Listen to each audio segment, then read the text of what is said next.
everyone, it's James the Tie Guy, and today we're going to be taking a look at the Wampa and Luke Hoth set that's going to be coming out later this week with an estimated MSRP of $29.99.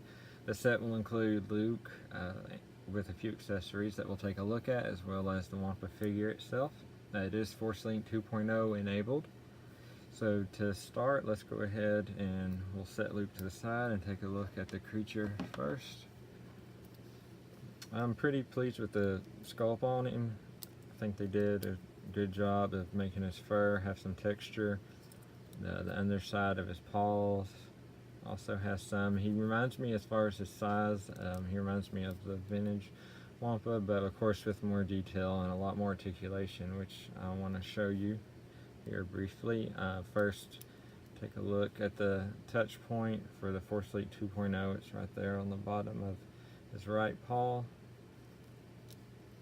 And he also does, because his paws are so large, standing him up is fairly easy because he has such a large surface to stand on.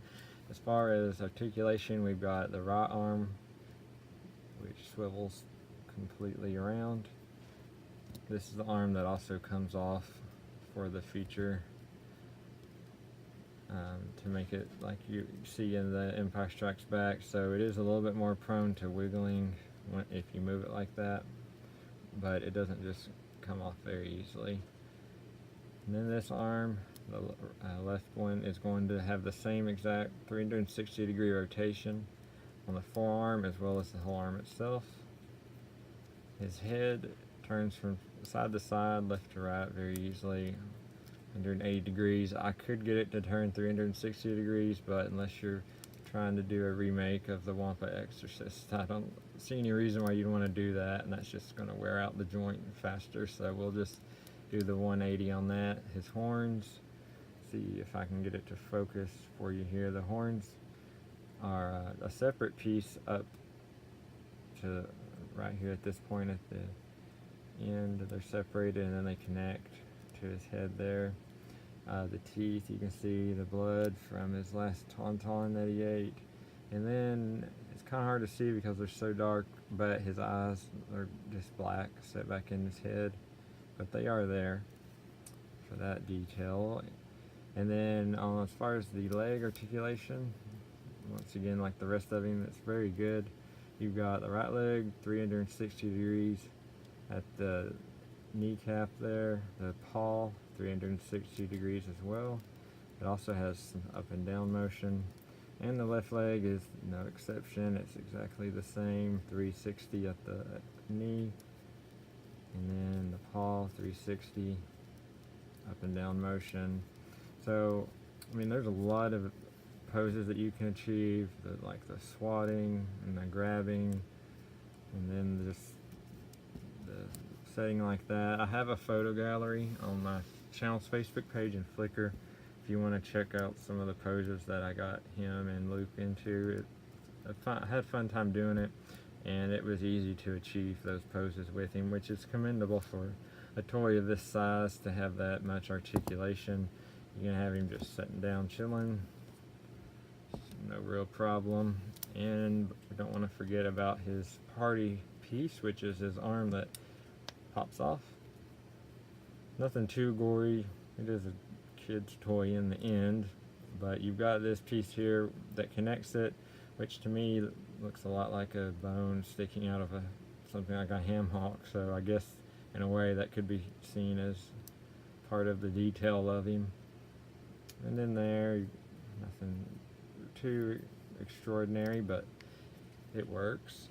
And to put it on, it just snaps back on like that. It's not as secure as the other arm, but I could see it coming off if a kid was playing with it regularly. But since it's fairly large in size and it's brightly colored, it shouldn't be too hard to find if it was lost. As far as this fur coloration goes, as you can see, it's white in some parts, yellow in others.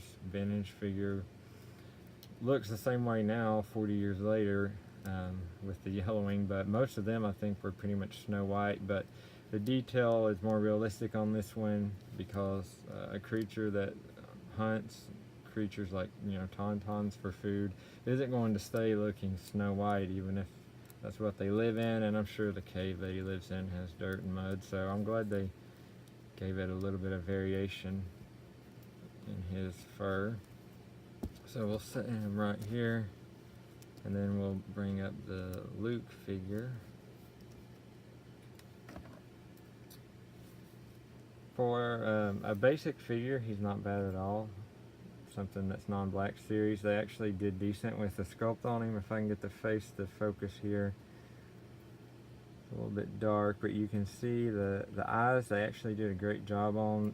Unlike typical Hasbro style with these cheaper figurines, they usually make the eyes look like they're looking off in who knows what directions, but these actually are straight ahead. They've got the scar on there that he got while he was in the Wampa cave, or actually when it first attacked him out in the snow. Then go around, he's got his jacket, his rank insignia, comlink on his head, and then the piece here is connected, and then his snow boots. Their accessories, the standard blue lightsaber that you get with pretty much any figure these days that is involving either Anakin, Luke, or Rey. And his weapon is the DL-44 that we've seen primarily with in Cloud City, but he did have it in The Empire Strikes Back, the Hoth scene as well. Nothing too spectacular on the detail, but it's not Black Series, so I'm not expecting it. It's the DL-44, and it's one of the most famous weapons in the whole franchise. It's easily recognizable just by its silhouette. And he has a small trigger finger with which to hold it. And what I did like about it is if you plan on posing him with his lightsaber, which I imagine most people would since he didn't actually pull a gun in the Wampa scene from the movie, the gun itself stores in this little holster on the side, and it's very secure. You'll probably hear it click. A little kind of quiet, but it actually did snap into place. It doesn't go anywhere no matter how much you try. Unless you actually put force on it, it's not going to go anywhere, so that's good. If you're worried about, like me, you know, easy to lose weapons, so I try to store them separately, but this one can actually stay with him because it's so secure. So there he is next to the Wampa. The scale itself I think is fine. Imagine that he looks just about like he would if you were standing next to it in real life, the Wampa being about almost twice his height.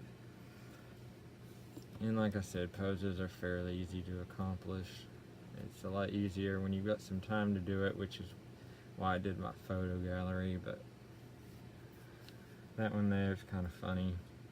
But as you can see, there's a lot of possibilities with this set. And release-wise, well, again, the date that I'm seeing on the Hasbro cases is April 13th.